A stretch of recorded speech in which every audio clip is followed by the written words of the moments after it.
Olá, gente. Hoje nós vamos falar do nosso sistema urinário. Por que urinário? Antigamente, ele era chamado de sistema excretor. Mas quando se fala sistema excretor, pensa-se apenas em eliminar algum produto. Hoje sabemos que ele é muito mais do que isso. Ele, na realidade, mantém o equilíbrio hídrico e iônico do nosso organismo. Por esta razão, mudamos. A terminologia hoje é sistema urinário, porque esse controle e até a própria eliminação é feita através da urina. O sistema urinário é composto de duas partes, o rim e as vias urinárias.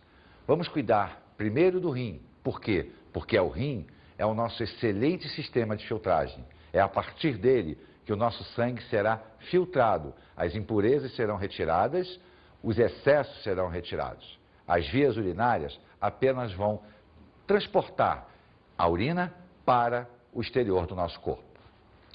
Mas será que as pessoas sabem por que nós urinamos? Será que as pessoas conseguem entender a grande importância do rim? Por isso fizemos uma pesquisa. Perguntamos se as pessoas sabiam por que elas fazem xixi. Vamos escutar.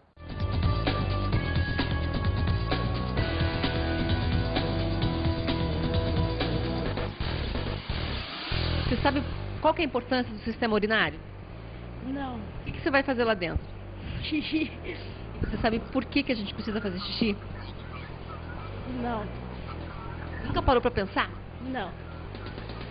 Será que fazer xixi é importante? Acho que é. Necessário, né? É. Então corre lá. Você sabe por que a gente faz xixi? Ah, porque tá muito líquido, né? Daí tem que esvaziar a bexiga. Eliminar excesso de sais e, digamos, lixo molecular, assim, tipo restos de proteínas, restos de carboidratos, enfim, que o organismo não consegue degradar normalmente. Quem teve alguma vez uma crise renal sabe como é importante fazer um xixizinho. Você sabe qual que é a finalidade do sistema urinário? Acho que é eliminar, né? O que não tem proveito, assim. O xixi é uma coisa legal, né? Com certeza. É essencial, né? Se a gente não quiser xixi, a gente teria sérios problemas, tipo de imunidade, enfim. Para filtrar, né? Que o rim, no caso, ele filtra, né? A nossa urina. Senão a gente vai cada vez tendo mais sais que vão ficar se cristalizando e vão formando a pedra no rim. Foi isso que você teve, pedra no rim? Foi. Pensou sobre o assunto? Nem pensou sobre o assunto? Não. Que tal a sensação? Alívio, né? Vamos falar inicialmente na eliminação de resíduos, para depois pensarmos no equilíbrio. E qual é o principal resíduo da nossa urina? É a ureia. A ureia é resultado de um processo químico ao longo da transformação das proteínas. Vamos acompanhá-lo passo a passo para que a gente possa entender a grande finalidade do nosso rim. Vamos observar. Venham comigo. Essa estrutura toda que nós estamos vendo aqui se chama aminoácido, que é o grande formador das proteínas. Ocorre que existe um processo denominado de desaminação, que é a perda desse radical aqui, que é a amina. Ao eliminarmos a amina, NH2, ela é capaz de receber hidrogênios. Isso por quê? Porque todos os nossos processos metabólicos eliminam hidrogênio. Ao receber esse hidrogênio, ela se transforma em amônia. Então, as nossas células, durante o processo de desaminação, acabam produzindo amônia. Acontece que a amônia é extremamente tóxica e extremamente solúvel em água. Como nós somos animais terrestres, não podemos nos dar ao luxo de perder água. Por isso, o nosso organismo vai estabilizar a amônia, vai transformá-la num produto também solúvel, porém menos tóxico, que é a ureia. A ureia resulta do processo de transformação da amônia. E esse processo ocorre no fígado, através de um ciclo chamado de ciclo da ornitina, onde 3 aminoácidos participarão do processo todo. Vamos acompanhar o processo. Veja só, existe um aminoácido denominado de ornitina, que recebe uma molécula de amônia, gás carbônico e água. Ele então se transforma em citrulina, outro aminoácido. água e amônia. Citrulina, água e amônia gera arginina, outro aminoácido. Com a retirada da molécula de água aqui, eu tenho a formação da ureia e o retorno da ornitina. Por isso se denomina ciclo da ornitina. Ela faz a incorporação das duas moléculas de amônia, liberação de água e a formação da ureia. Repare que eu volto a ter duas aminas, resultando então da liberação por dois aminoácidos.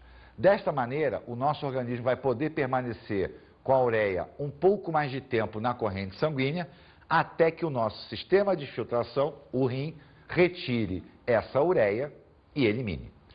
Devemos lembrar que nem toda a amônia produzida pelas nossas células será transformada em ureia. Uma quantidade ínfima será liberada pela urina também, mas como a concentração é muito baixa, ela não irá criar problema para o nosso organismo. Um outro produto que aparece no meio do caminho é o ácido úrico. O ácido úrico, dos três, amônia, ureia e ele, é o menos solúvel. As quantidades também são ínfimas, se comparadas ao grande volume da ureia. Vamos observar então a anatomia do sistema urinário. Vamos observar como ele é formado, para que a gente possa entender o processo de formação da urina e a sua consequente eliminação. Bem, os nossos rins estão situados na região posterior do nosso corpo. Logo, se nós partirmos da região anterior para o fundo, nós teremos vários órgãos na sua frente, né? Na área abdominal, nós teríamos o fígado, o estômago, o intestino delgado e o colo transverso do intestino grosso. Essa região daqui, nós já começamos a observar o aparecimento do rim. Mas, para que a gente possa prestar muita atenção, vamos tirar a região do intestino grosso.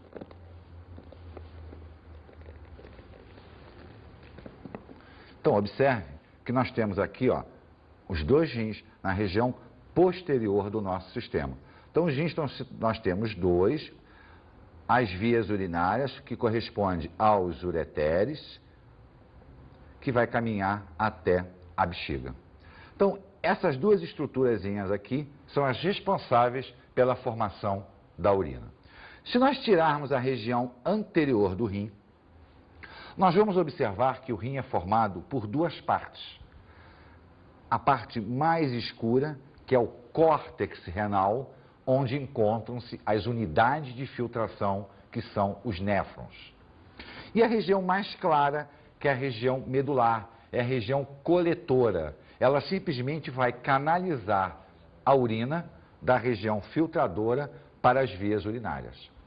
O rim, que tem um aspecto de um feijão, ele entra, quer dizer, o sistema entra nele por essa depressão, né? Se nós observarmos aqui, ele tem uma pequena depressão aqui, chamada de hilo renal. É por aqui que entram as artérias, veias e sai o ureter, que vai canalizar a urina dele para a bexiga. Então o sangue entra no rim pela artéria renal, é levado até os néfrons, ocorre a filtração, formação da urina, a urina então passa para a região medular, da região medular sai pelo ureter até a bexiga. A fisiologia do rim é baseada no néfron, que é a unidade de filtração do rim. Quando a artéria renal penetra no rim, ela se ramifica em várias arteríolas. As arteríolas, então, são canalizadas para o néfron. A arteríola que chega ao néfron, ela é denominada de arteríola aferente. E à medida que ela entra na primeira estrutura do néfron, que é a cápsula de Bowman, ela dá origem a uma série de glomérulos, o chamado glomérulo nefrídico, antigamente chamado de glomérulo de Malpique. Ora, o sangue veio por uma artéria, passou por uma arteríola e entrou num capilar. Lembra da pressão hidrostática? A pressão hidrostática aqui é tão violenta que basicamente todo o plasma extravasa do capilar. Só que ao invés de ele inundar um tecido, ele vai ser recolhido por esta cápsula, que é a cápsula de Bowman. A partir daí, esse plasma que extravasou passa a se denominar filtrado. Só que nem tudo que saiu deveria sair. Parte deverá retornar à nossa corrente sanguínea, porque não interessa para o nosso organismo jogar fora. Esse glomérulo, então, vai dar origem à arteríola eferente. Então, olha só, entrou como a aferente, formou o glomérulo, agora sai através da arteríola eferente. E aí vai formar uma grande rede capilar. Para quê? Para receber de volta aquilo que não deveria ter saído da nossa corrente sanguínea. O filtrado, então, sai da cápsula de Balme e começa a percorrer um longo tubo. Na primeira parte dele, o denominado tubo contornado proximal, nós começamos a ter o retorno para a corrente sanguínea dos íons. Então, aquilo que estava no filtrado vai passar a voltar para a corrente sanguínea, a parte iônica, sódio, cloro, potássio, magnésio, e eles voltam por transporte ativo. Então, olha que interessante. Basicamente, 80% a 90% da água que forma o sangue saiu formando o filtrado. Eu agora tenho o retorno de íons para dentro da corrente sanguínea. Ora, esse sangue que perdeu basicamente toda a sua água está com uma concentração altíssima. Em compensação, o filtrado está com uma concentração muito baixa. Então, eu tenho uma diferença de concentração muito grande entre o sangue e o filtrado. Por isso, na segunda parte do nosso tubo contornado, a chamada alça nefrídica, eu começo a ter o retorno da água por osmose, do filtrado para o sangue. Então, a pressão osmótica do sangue é tão alta que ele puxa muita água de volta. Porém, nem toda. Ela, então, continua a percorrer o tubo contornado, agora numa área mais distante, denominado de tubo contornado distal. E é neste momento que começa o controle de equilíbrio do nosso corpo, que nós vamos falar daqui a pouquinho. Vamos pensar apenas agora na eliminação da ureia. Do tubo contornado distal, então, ele vai passar para o tubo coletor. O que chega aqui já é urina. Então, vamos dar uma caminhada novamente. O sangue chegou, foi filtrado, o filtrado passou para o tubo contornado proximal, os íons retornaram para o sangue, na alça nefrídica a água retornou para o sangue e no tubo contornado distal outras substâncias, inclusive a própria água que nós falaremos na homeostase. O que passou daqui e chegou no tubo coletor já é urina. A partir daí, a urina será canalizada para fora do rim. Mas antes, nós não podemos esquecer que toda essa região daqui está no córtex renal. O nosso córtex possui aproximadamente 1 milhão de unidades filtradoras dessas. Como nós temos 2 rins, nós temos em torno de 2 milhões de unidades filtradoras. Esses tubos coletores, então, vão migrar, vão ser direcionados para a área da região medular, que vai canalizar a urina para fora do rim. Vamos observar novamente no nosso modelo esse trajeto da urina? Bem, vamos acompanhar então o trajeto daqui. Olha só, a filtração ocorreu nessa região. Então, os néfrons estão situados nessa região daqui e a urina passa a ser canalizada, então, para a região medular. Os tubos coletores desembocam nas chamadas pirâmides renais. As pirâmides renais desembocam nos cálices renais e os cálices na região do bacinete. O bacinete, então, a urina será transportada pelo ureter até a bexiga. A urina não cai por gravidade, ela é transportada por movimento peristáltico. Então, ela vai ser empurrada do rim em direção à bexiga. Então, à medida que o rim vai filtrando, e isso acontece 24 horas por dia, o ureter vai transportando a urina até a bexiga. A bexiga é uma bolsa muscular, está situada na região anterior da nossa pelve, e ela vai recolhendo a urina. À medida que ela vai enchendo, quando ela atinge uma determinada volume, ela entra em contração peristáltica. É a nossa sensação da vontade de urinar. Acontece que a saída da bexiga para a uretra, ela possui um anel de musculatura estriada. E a musculatura estriada é aquela que obedece à nossa vontade. Com isso, nós podemos sentir a vontade de urinar, que é a contração da bexiga, mas conseguimos reter a urina, porque o anel só irá abrir por ordem do sistema nervoso central. Esse anel, então, vai controlar o esvaziamento da bexiga através da uretra. Lembre-se que a uretra simplesmente conduz a urina. A contração ocorre na bexiga. É diferente do peristaltismo do ureter. Bem, lembra que nós começamos a falar no equilíbrio do nosso corpo? Na realidade, além de toda essa estrutura para a eliminação da ureia, existe também o controle homeostático. O que é isso? É a manutenção do equilíbrio orgânico. O nosso organismo tem que estar estável, tanto quanto a quantidade de água, quanto a quantidade de íons. E essa função toda é executada no tubo contornado distal. É ele que vai ser o responsável pela manutenção do equilíbrio, eliminando aquilo que está em excesso ou retendo quando está em falta.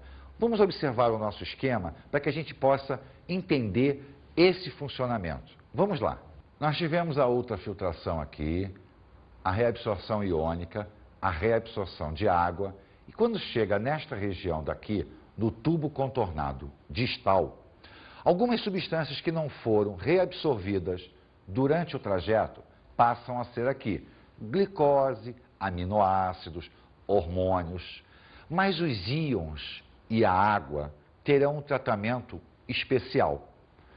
Essa região daqui, ela é sensível à variação hormonal e nervosa.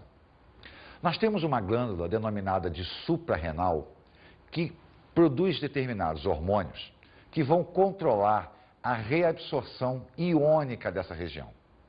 Por exemplo, se o nosso organismo está com falta de sódio, um hormônio denominado de aldosterona vai interagir nesta região, aumentando a permeabilidade da região para o sódio.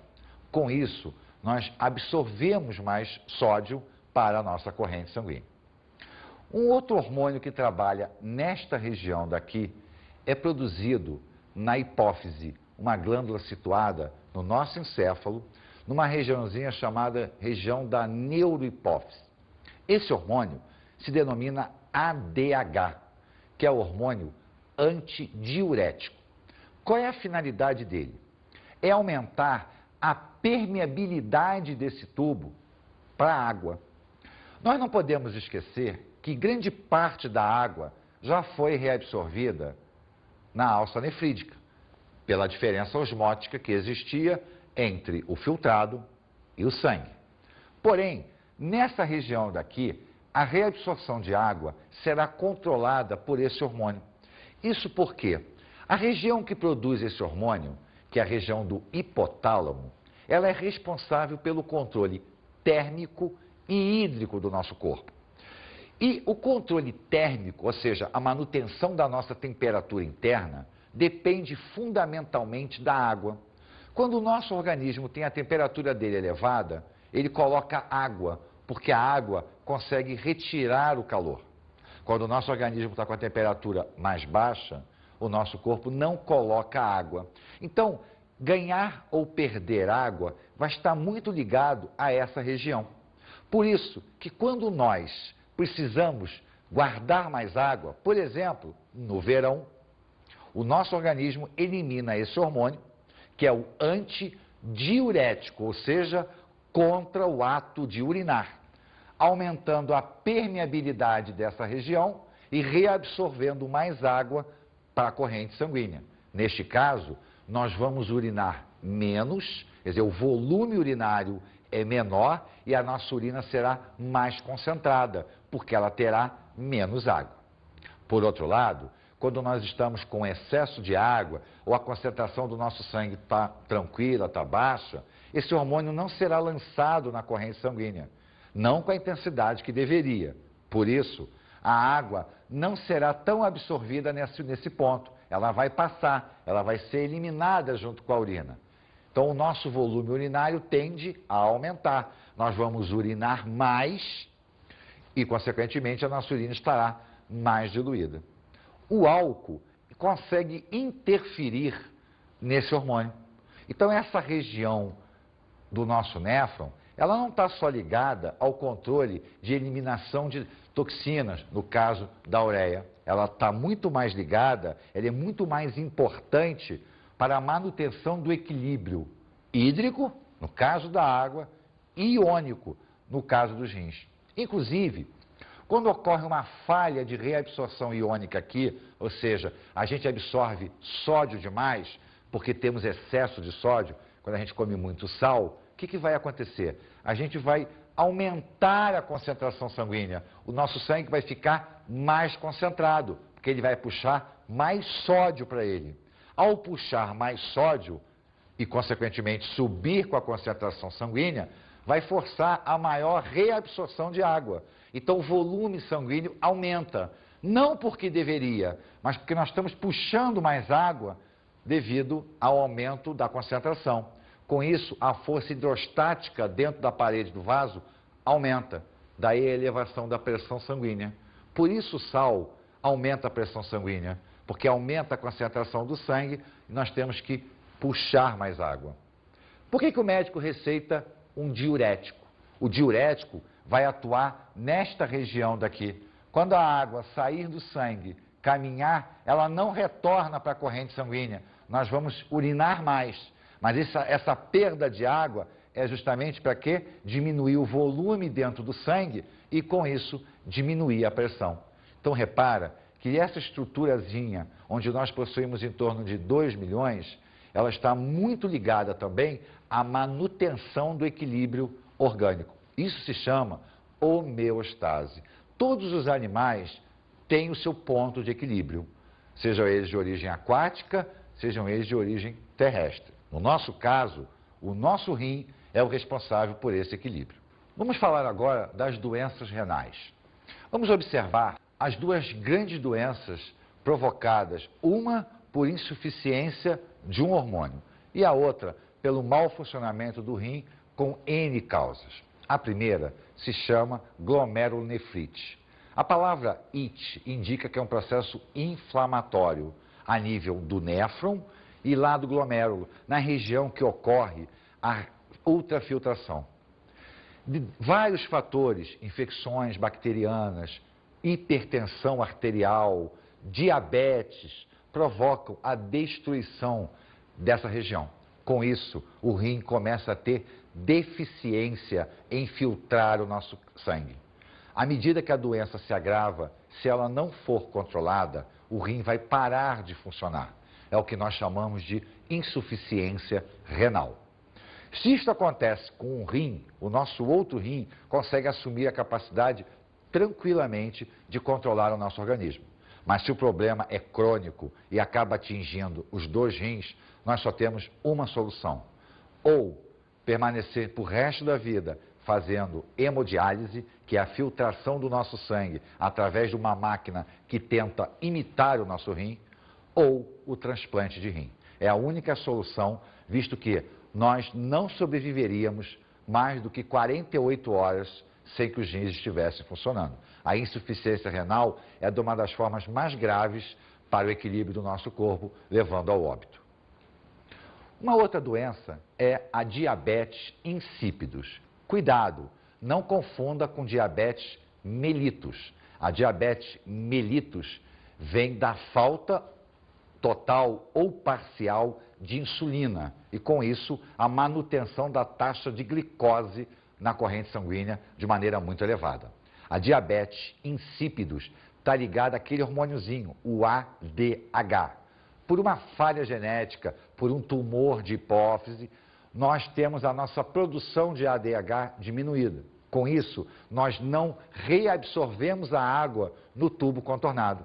À medida que isso não acontece, a nossa perda de água é muito intensa, o que leva a gente a um quadro de desidratação. É óbvio que a doença tem 2 formas. Ela pode ser uma forma leve, que é altamente controlável, ou uma forma grave, levando o indivíduo, por exemplo, a urinar mais de 20 litros de água por dia, quando a média nossa é em torno de 1,5 litro. Então a perda de água é tão violenta que provocaria uma desidratação muito grave, levando ao óbito. Nesses casos, nós temos que administrar de maneira artificial o hormônio. Por que diabetes? Né? Vocês devem estar se perguntando, mas uma tem a ver com a água, a outra tem a ver com insulina, com glicose. É porque em ambas, tanto na diabetes mellitus, ligado ao problema da glicose, quanto na diabetes insípidos, ligado ao problema do hormônio, nós temos perda de água.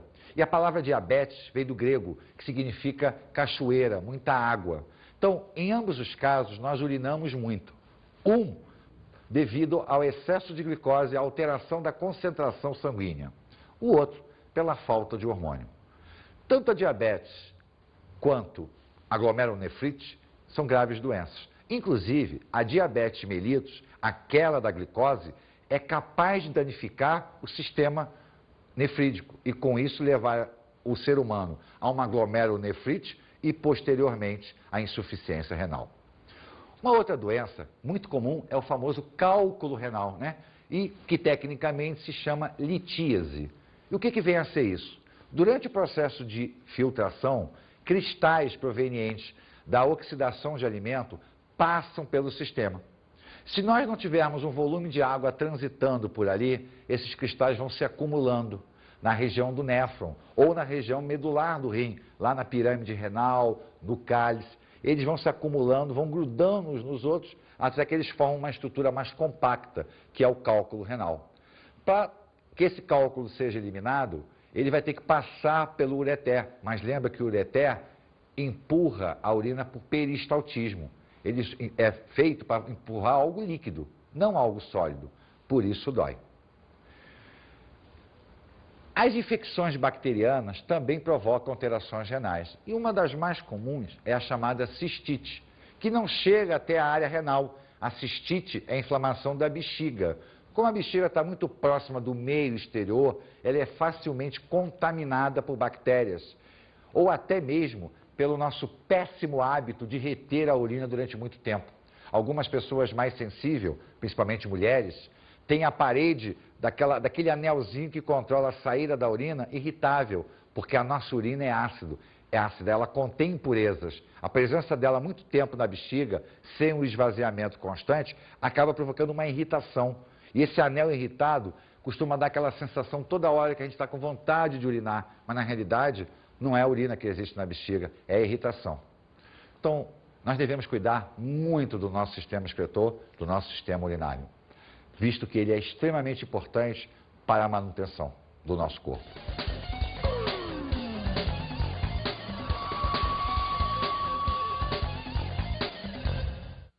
Vocês devem ter observado de que todos os sistemas que vocês viram até agora, esse tem uma importância fundamental no equilíbrio. Por isso, deem uma atenção à anatomia do sistema, olhem o rim com todo carinho, o néfron, cada ponto do néfron, qual é a importância de cada estrutura do néfron na formação da urina e na formação do equilíbrio orgânico. Óbvio, atente para o trajeto, funcionamento do ureter, da bexiga. Se existem outros métodos de prevenção contra as doenças renais, o que nós podemos fazer no nosso dia a dia para não sacrificar tanto o funcionamento do nosso rim. Com certeza, você vai começar a entender muito bem como a gente funciona. Um grande abraço para você.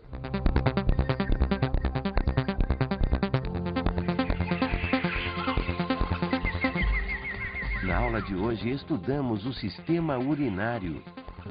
Da posição orgânica do rim e das vias urinárias, o mecanismo de funcionamento do sistema renal e do sistema urinário. Vimos a fisiologia do rim. Falamos do mecanismo de ultrafiltração do néfron, vimos o mecanismo de reabsorção, tanto a nível de tubo contornado proximal, alça nefrídica, tubo contornado distal. Falamos da homeostase provocada pelo sistema distal. E observamos as doenças renais. Falamos das principais doenças renais, da glomerulonefrite, da diabetes insípidos, do cálculo renal e da insuficiência renal como um todo. Bons estudos!